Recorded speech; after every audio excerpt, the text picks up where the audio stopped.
So this is my review of the NXT episode that happened this week, and TNA invaded NXT, and I like the way that they did it because it was a unification. It not a unification. It was a title versus title match. So that is why the TNA talent was there in the front row and everything, and also that's why probably the NXT roster was ready because if anything went wrong, they would need to intervene, and that's what happened. Trick goaded Santana into hitting him, which he did, which ended the match, and the TNA guys jumped quick, and the NXT guys were quicker, like swarms of people just running, people beating each other's ass. And I think this is the first time that we have seen Matt Cardona on WWE television since what, almost 9-10 years. And it's in an invasion angle on NXT. Like, you had people who had been in WWE there. I think you had Lee Yang Lee, you had the Rascals, you had then the Brookside Girl, you had Eric Young.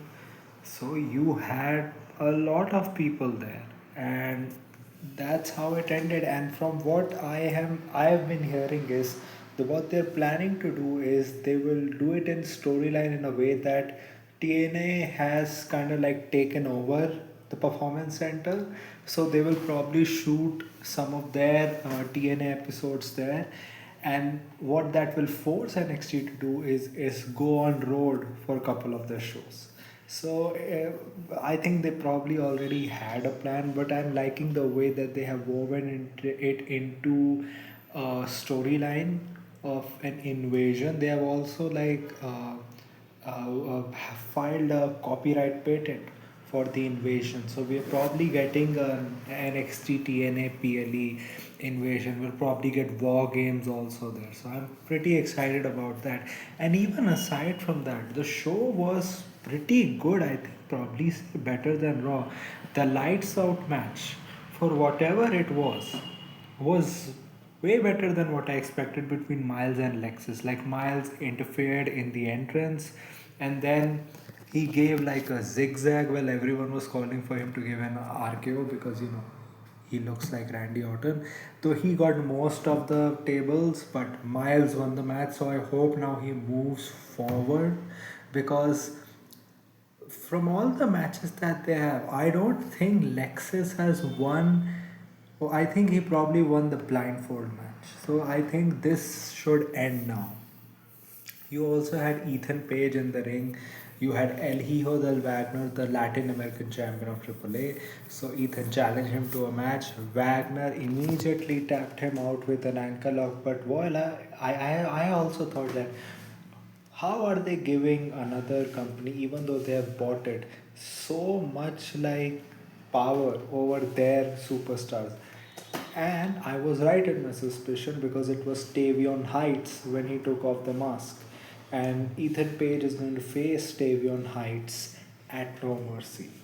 And Jasmine Nix is now gone from WWE because they gave her a contract, and she she says that that was not financially viable for her. And the way that they wrote her out, you can say it was kind of humiliating, kind of made sense because they have been running this story that JC thinks that the other members of Fatal Influence are, baggages. So she got, and it was before, I think, the final match. So probably some of the TNA guys probably attacked JC Jane when they saw her. It was probably not even Lola Weiss. So they said that, she said that, only we are already going to kick her out, only the strong survive. I felt kind of bad because even though they were having that storyline, but this didn't feel like we had reached the climax of the Fatal Influence breaking up, and this only happened because they wanted to write her off. They didn't even like gave her a chance to put over someone. Like, they could have done a proper angle because the reports that are coming is probably Lainey Reed is going to join. I think probably she's going to be the reason that uh, uh, JC Jane retains her title. So I'm like, they could have done something like that, maybe given her something more, but okay. She had a sick Pele kick. It felt like she also probably got the easiest job because she was in Fatal Influence. She didn't get tagged anyways, and she was like a, she was green, but she was well hidden. So I will just wish her the best in the future endeavors. Then you also had a six-man tag between Dark State versus Chase U and Joe Henry in a really good match, which in the end Dark State won. I don't know how Joe Henry showed up backstage also. Then you also had a Blake and Jordan segment, which happened after Jordan beat Ariana Grace. I would have preferred if they had not had her come out to the music because that would have built the anticipation of what her entrance would be. And she's saying that she's the devil, but she still has that pink stick. I don't know how like intimidating that looks.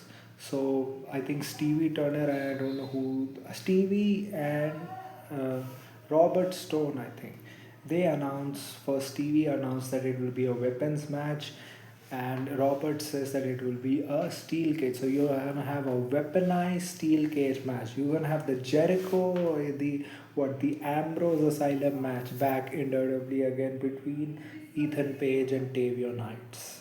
Let's see what happens. I think probably Tavion will lose because steel cage I think is a way to protect the opponent, and I think Ethan will probably weasel out of the cage and win the match. I think probably then he'll go up against Miles Bone, which he looks like the guy that they really want to push.